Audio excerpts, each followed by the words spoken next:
Hello student, मैं सागर श्रीवास्तव आज आपके लिए लेकर आया हूं मोशन का थर्ड एंड लास्ट वीडियो। इसके पहले के वीडियोस में हमने मोशन के बारे में पढ़ा था, एवरेज स्पीड के बारे में पढ़ा था, यूनिफॉर्म मोशन के बारे में, नॉन यूनिफॉर्म मोशन के बारे में पढ़ा था और मोशन के 3 इक्वेशंस को ग्राफिकली सॉल्व करना देखा था। जिन्होंने भी मेरा वो वीडियो नहीं देखा है वो वीडियो जाके देख लें। अब इस क्लास में हम क्या देखेंगे, यूनिफॉर्म सर्कुलर मोशन क्या होता है। What is uniform circular motion. तो आइए देखते हैं क्या होता है यूनिफॉर्म सर्कुलर मोशन। जब कोई ऑब्जेक्ट किसी सर्कुलर पाथ पर एक यूनिफॉर्म स्पीड से मूव करता हो तो उसके मोशन को हम यूनिफॉर्म सर्कुलर मोशन कहेंगे। When an object moves in a circular path with uniform speed, it's motion is called uniform circular motion. कोई भी ऑब्जेक्ट, ये देखिए एक सर्कुलर पाथ है ना, मान लेते हैं कोई ऑब्जेक्ट है जो कि इस सर्कुलर पाथ पर एक यूनिफॉर्म स्पीड से मूव कर रहा है, तो इसके मोशन को हम, इस मोशन को हम सर्कुलर, यूनिफॉर्म सर्कुलर मोशन कहेंगे।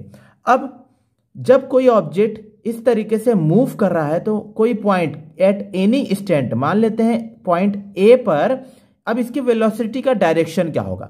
वेलोसिटी एक वेक्टर क्वांटिटी होती है, मैंने लास्ट वीडियो में पढ़ाया था कि वेलोसिटी एक वेक्टर क्वांटिटी होती है। वेक्टर क्वांटिटी का मतलब क्या होता है, दैट मींस वेलोसिटी में मैग्नीट्यूड के साथ साथ डायरेक्शन भी होता है। तो इसका डायरेक्शन किधर होगा, तो जब सर्कुलर मोशन होता है उस समय एट एनी इंस्टेंट किसी ऑब्जेक्ट का जो डायरेक्शन, वेलोसिटी का डायरेक्शन जो होता है वो टेंजेंशियल होता है। दैट मीन्स कि रेडियस के परपेंडिकुलर। यहां टेंजेंशियल का मतलब ऐसे समझ सकते हैं कि सर्कल के किसी पॉइंट को टच करती हुई जो लाइन होती है उसे हम लोग टेंजेंट लाइन बोलते हैं।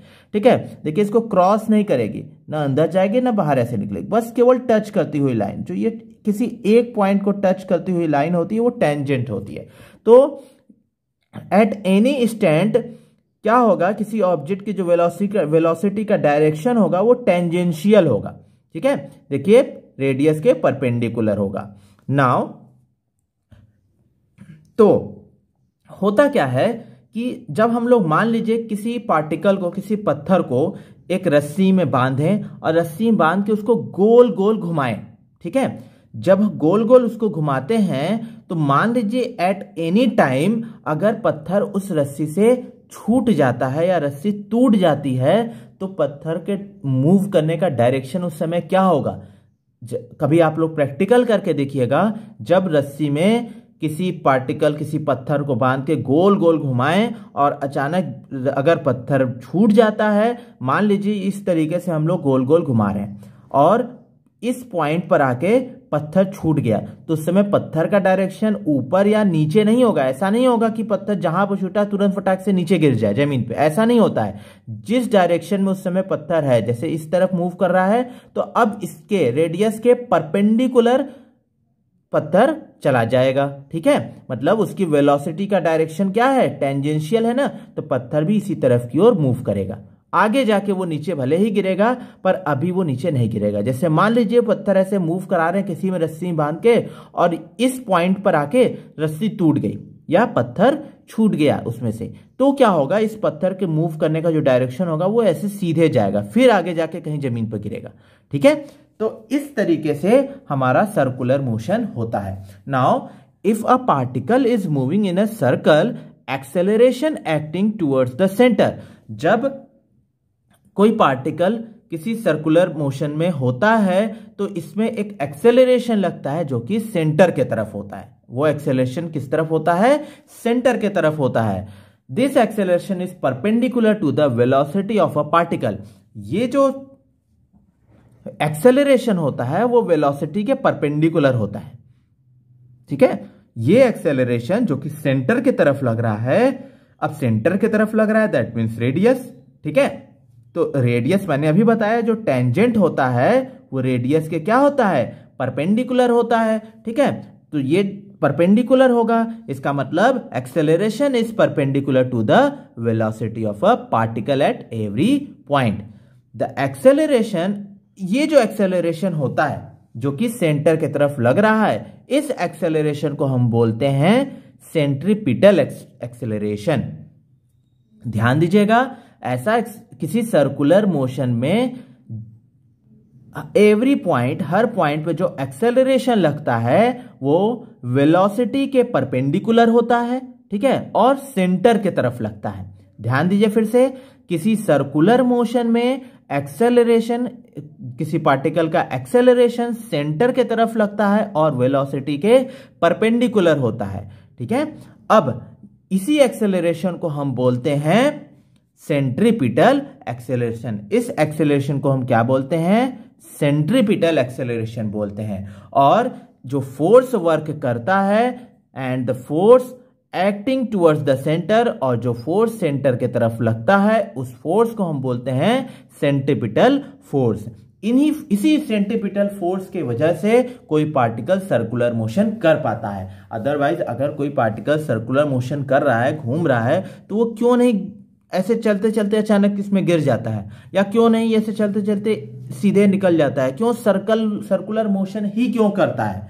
तो उसका एक रीजन होता है सेंट्रीपिटल फोर्स, जो कि सेंटर की तरफ लगता है।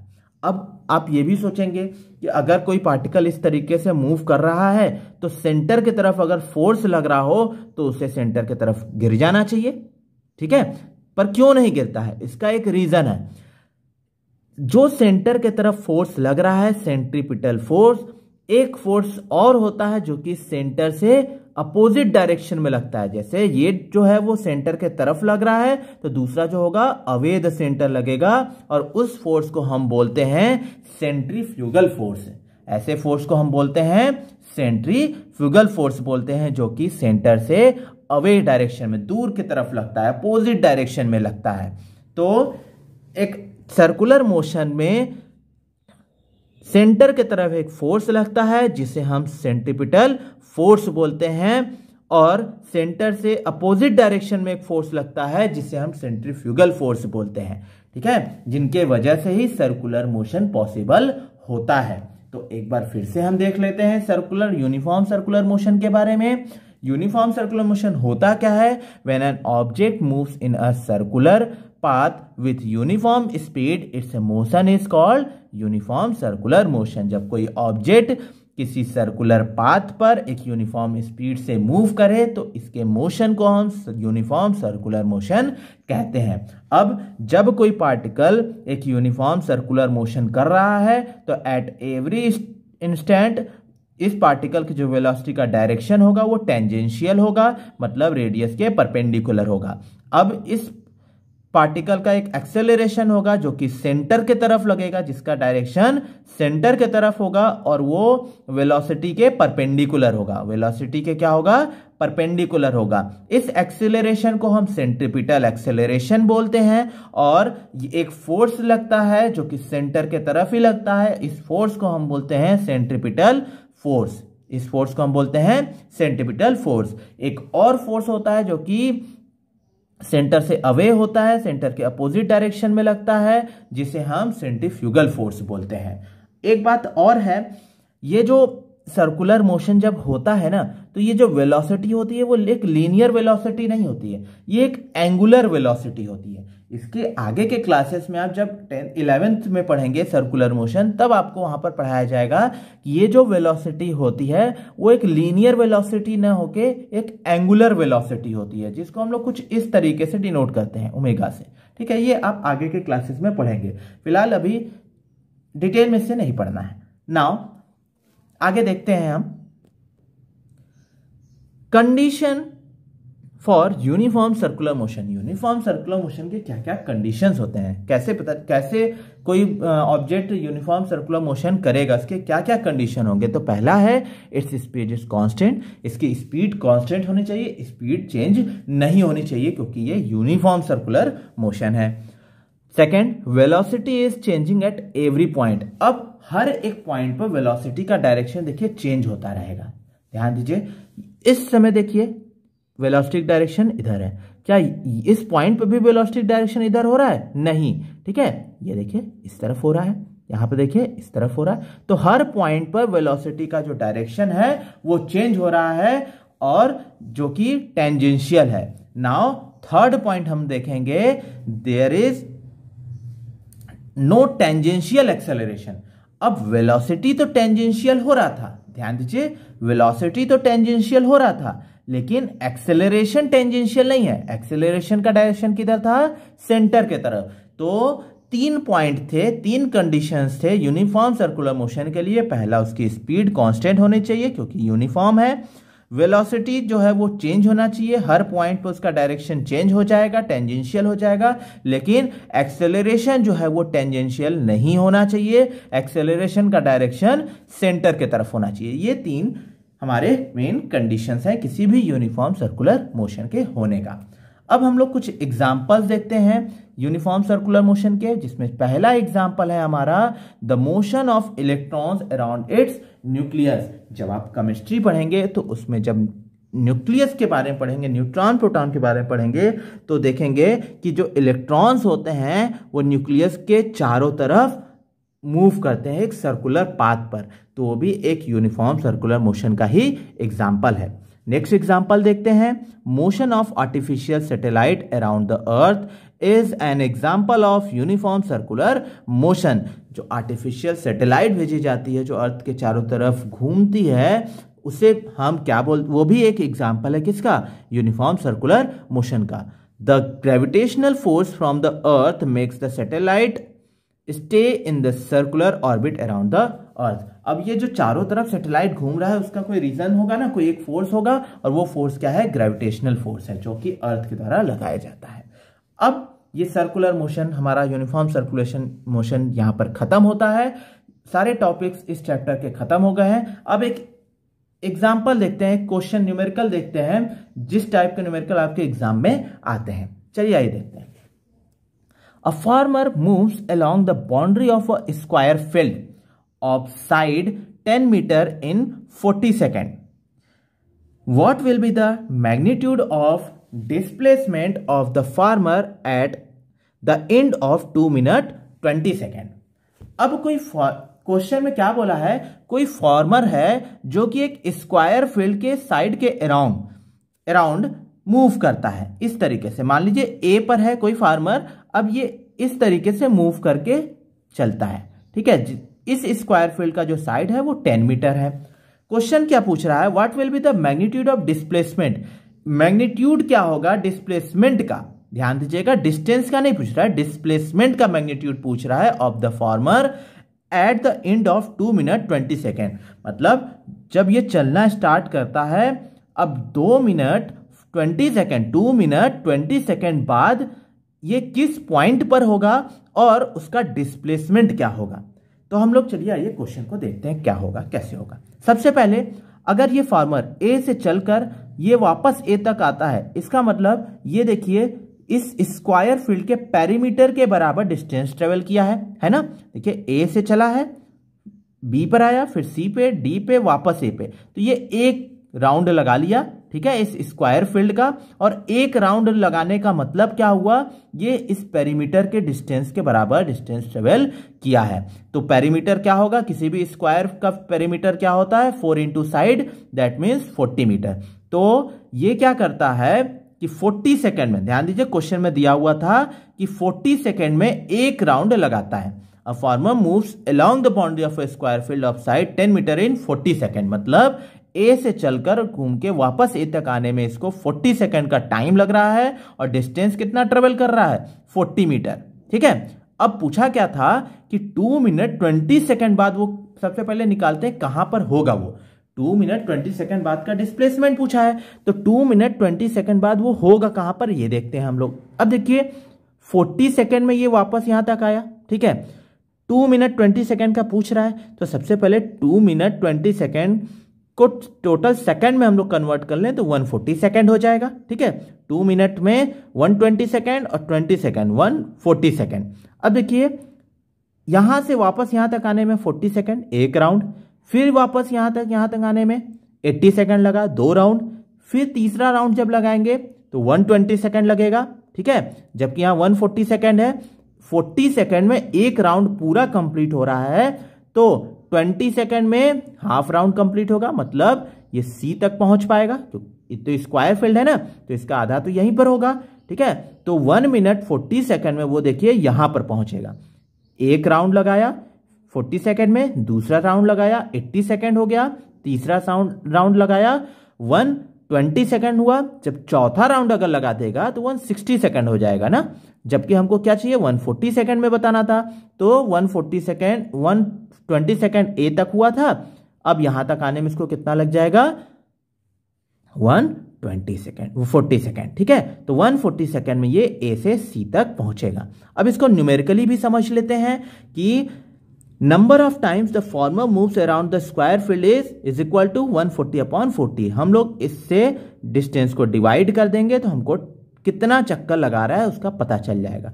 तो कितना आ रहा है 3.5, मतलब 3.5, 3 चक्कर पूरा लगा रहा है, फिर हाफ चक्कर लगा रहा है, तब जाके वो 2 मिनट 40 सेकेंड के टाइम में कवर कर रहा है। अब अगर यहां पर डिस्टेंस पूछता है कि 2 मिनट 20 सेकेंड बाद डिस्टेंस कितना ट्रेवल कर रहा है, तो हम लोग सिंपली बताते कि 40 सेकेंड में ये 40 मीटर डिस्टेंस ट्रेवल किया है, ठीक है। तो उस तरीके से 140 सेकेंड में 140 मीटर डिस्टेंस ट्रेवल करेगा। लेकिन यहां पर पूछा क्या है, यहां पर पूछा है डिस्प्लेसमेंट।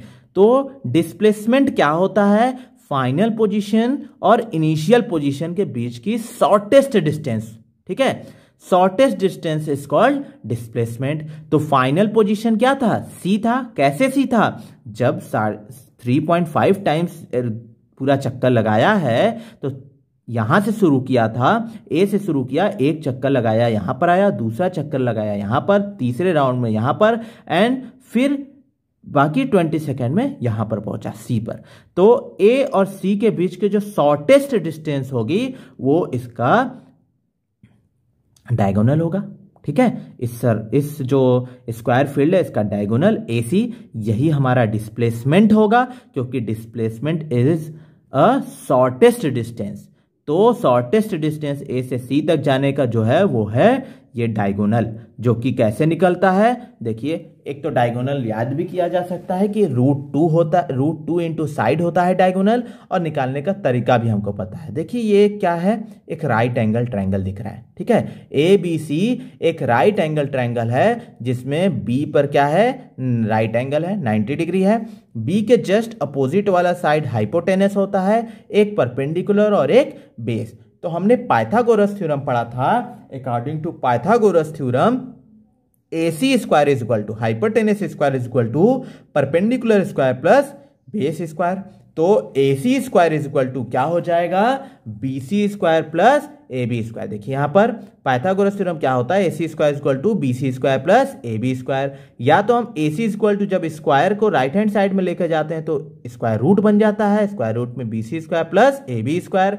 BC की वैल्यू भी 10 है, AB की वैल्यू भी 10 है, that means √10 square plus 10 square. जब इसको हम लोग सॉल्व करेंगे तो यह आ जाएगा 14.14 मीटर। दैट मीन्स फार्मर को 2 मिनट 20 सेकेंड बाद जो इसका डिस्प्लेसमेंट होगा AC ही तो डिस्प्लेसमेंट होगा, वो कितना होगा 14.14 मीटर होगा। एक बार शॉर्ट में फिर से समझ लेते हैं। एक फार्मर है जो कि 40 सेकेंड में एक राउंड लगा रहा है और 2 मिनट 20 सेकेंड बाद इसका डिस्प्लेसमेंट पूछा है। तो अगर 40 सेकेंड में एक राउंड लगा रहा है तो 2 minute 20 second, that means 140 second में कितना राउंड लगाएगा ये देख लेते हैं। अब देखिए 40 सेकेंड में एक राउंड, 80 सेकेंड में 2 राउंड, 120 सेकेंड में 3 राउंड, अब बचा क्या 20 सेकेंड। अगर 40 सेकेंड में पूरा एक राउंड लगाता है तो आधा राउंड, हाफ राउंड लगाने में कितना लगेगा 20 सेकेंड लगेगा, है ना। तो नेक्स्ट 20 सेकेंड में ये कहां पहुंच जाएगा, सी पर पहुंच जाएगा। तो अगर डिस्टेंस पूछता तो ये पूरा जितना मूव किया है पूरा डिस्टेंस हम लोग मेजर करते हैं, लेकिन यहां पूछा क्या है, डिस्प्लेसमेंट पूछा है। और डिस्प्लेसमेंट होता क्या है, शॉर्टेस्ट डिस्टेंस, फाइनल पॉइंट और इनिशियल पॉइंट के बीच का जो शॉर्टेस्ट डिस्टेंस होता है, जो कि क्या होगा, ये डायगोनल AC होगा, जो कि हम इस तरीके से निकाल सकते हैं। तो इस तरीके के क्वेश्चन आपको इस चैप्टर में मिलेंगे। ये चैप्टर अब यहीं पर खत्म होता है। नेक्स्ट क्लास में हम लेकर आएंगे इसके बाद का चैप्टर, ठीक है। वीडियो कैसा लगा कमेंट सेक्शन में जरूर बताएं। वीडियो को ज्यादा से ज्यादा लाइक करें, सब्सक्राइब करें चैनल को और ज़्यादा से ज़्यादा शेयर करें। Thank you.